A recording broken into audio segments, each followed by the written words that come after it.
Assalamualaikum warahmatullahi wabarakatuh. Alhamdulillahirrabbilalamin. Allahumma salli ala sayyidina Muhammad wa ala ali sayyidina Muhammad. Alhamdulillah kita berjumpa kembali di konten IBG. InsyaAllah kita akan menjawab pertanyaan yang masuk kepada kami.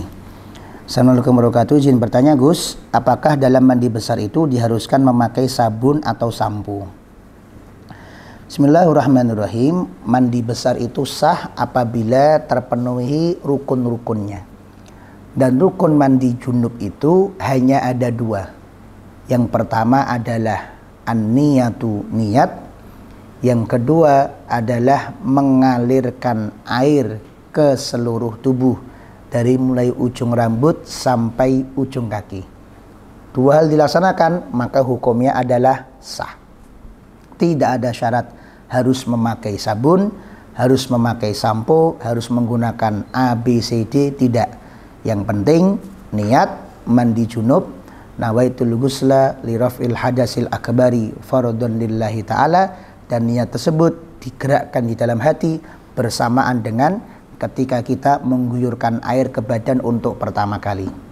Yang kedua adalah mengalirkan air ke badan seluruhnya, dan air yang digunakan adalah air yang suci dan mensucikan, yaitu sering disebut dengan nama air mutlak. Perkara ada sesuatu lain yang sunnah, maka masuk kepada kesunahan-kesunahannya.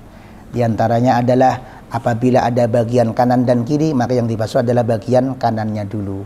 Di antaranya adalah didahului dengan wudhu dan lain-lain sebagainya, masuk ke dalam bagian sunnah-sunnahnya mandi. Nah, terkait dengan air yang tadi kami sampaikan, justru menjadi tidak sah apabila air yang digunakan adalah air yang bercampur dengan sabun.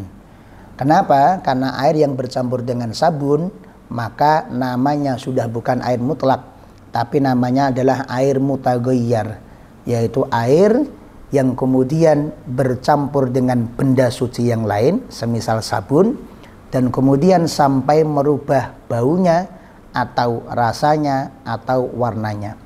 Dan hukum dari air mutaghayyar ini adalah suci, tapi tidak bisa digunakan untuk bersuci. Suci nggak bisa digunakan buat mandi, suci tapi nggak bisa digunakan buat berwudu. Jadi malah justru berbahaya apabila ada orang yang sudah memakai sabun pada badannya, sabunnya belum dihilangkan, masih ada di tubuhnya, kemudian mengambil air dan diguyurkan kepada badan dengan niat mandi junub. Akhirnya apa? Airnya bercampur dengan sabun yang ada di badan, kemudian yang menempel kepada kulit bukan air mutlak, tapi air sabun. Apabila ingin menggunakan sabun, ingin menggunakan sampo dan alat-alat mandi yang lain, maka ini bukan merupakan sesuatu yang disyariatkan. Artinya apa? Yang disyariatkan adalah niat dan mengalirkan air ke seluruh tubuh. Perkara sebelum itu atau sesudah itu mau menggunakan sabun, mau menggunakan sampo diperbolehkan. Misal panjenengan mau mandi pakai sabun dulu, keramas dulu, semuanya silahkan. Ketika sudah selesai, maka kemudian dibilas. Setelah sabunnya hilang, samponya hilang, kemudian diambil air, diguyurkan kepada seluruh tubuh dengan niat mandi junub, boleh. Atau misal dibalik, niat mandi junub dulu, mengalirkan air ke seluruh tubuh, baru kemudian setelah itu kita pakai sabun, pakai sampo, diperbolehkan. Yang penting syaratnya mandi ini terpenuhi. Poin berikutnya, kenapa oleh para kiai-kiai kita zaman dahulu, apabila ada orang mandi junub, maka dibahasakan dengan mandi keramas. Bu, nanti kalau panjenengan selesai melahirkan, bu, kalau panjenengan selesai nifas, bu, kalau panjenengan selesai haid, maka nanti mandi keramas ya. Kenapa? Karena kiai menyadari kebiasaan ibu-ibu, kebiasaan wanita apabila ia mandi sehari-hari. Rata-rata kalau tidak ada keperluan mendesak, mandinya hanya bagian leher ke bawah. Artinya apa? Bagian muka hanya diusap saja, bagian rambut dan kepala tidak disentuh. Kenapa? Karena biasanya bagi ibu-ibu yang berjilbab, apabila rambutnya ikut diguyur, apabila rambutnya ikut dibasuh dengan air, maka membutuhkan waktu yang cukup lama untuk mengeringkan rambut tersebut, membutuhkan usaha yang cukup luar biasa untuk membuat rambut tersebut agar kering.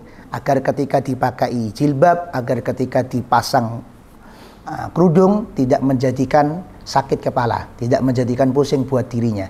Sehingga ketika mandi sehari-hari ditemukan oleh para kiai, oh kebiasaannya masyarakat kalau mandi sehari-hari itu mandinya hanya bagian leher ke bawah. Padahal dalam mandi junub itu diharuskan mengalirkan air dari atas sampai bawah. Maka untuk agar mudah dipahami oleh masyarakat, maka dibuat bahasa mandinya bukan mandi biasa. Kalau habis haid, habis melahirkan, habis jima, habis keluar mani dan lain-lain sebagainya, mandinya mandi junub. Mandi junub itu mandi yang gimana? Ya pokoknya mandi keramas.